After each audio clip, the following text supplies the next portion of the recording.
Kidnap business ఏం చేస్తావు? ఏయ్ నేనేం క్రిమినల్ కాదు. ఇలా చేయటం ఇదే ఆఖరిసారి. నీతో విషయం చెప్పాలి. చెప్పు. అది అది చెప్తే ఏమన్నా అనుకుంటావేమోనని. ఏమనుకోను, చెప్పు. చెప్పు చక్రి. ఫీల్ అవుతావేమో. హలో, చెప్పకపోతేనే ఫీల్ అవుతాను. చెప్పు. అది ప్లీజ్ చెప్పవా? నువ్వేం చెప్పాలనుకుంటున్నావు నాకు తెలుసు. సరే అది టెల్ మీ. అవునదేమో ఏమనుకుంటావేంటో. నువ్వు ఇక్కడి నుంచి వెళ్ళిన తర్వాత నేను మర్చిపోతాను అనుకుంటున్నావా?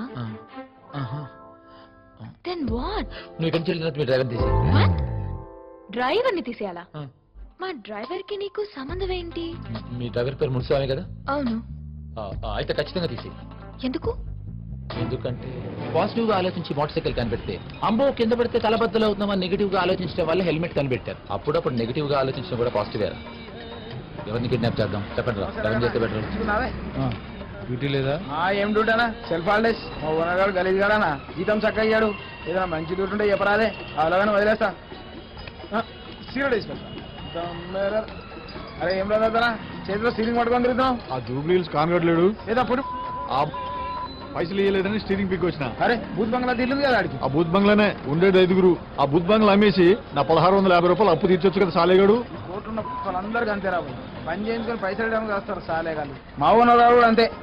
దేవుడు ఉన్నారా బాయ్. నీకు విషయం తెలుసా?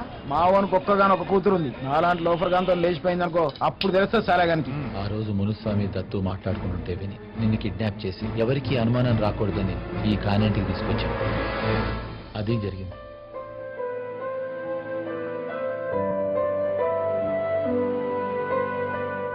నేను ఇక్కడి నుంచి వెళ్ళిన తర్వాత మా డ్రైవర్ ని తీయను. మరి తనకి జీతం డబుల్ చేస్తాను. ఏంటి?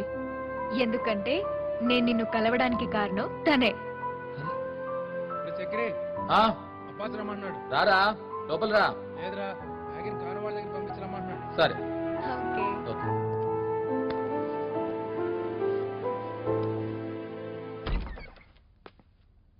Hello 1 minute.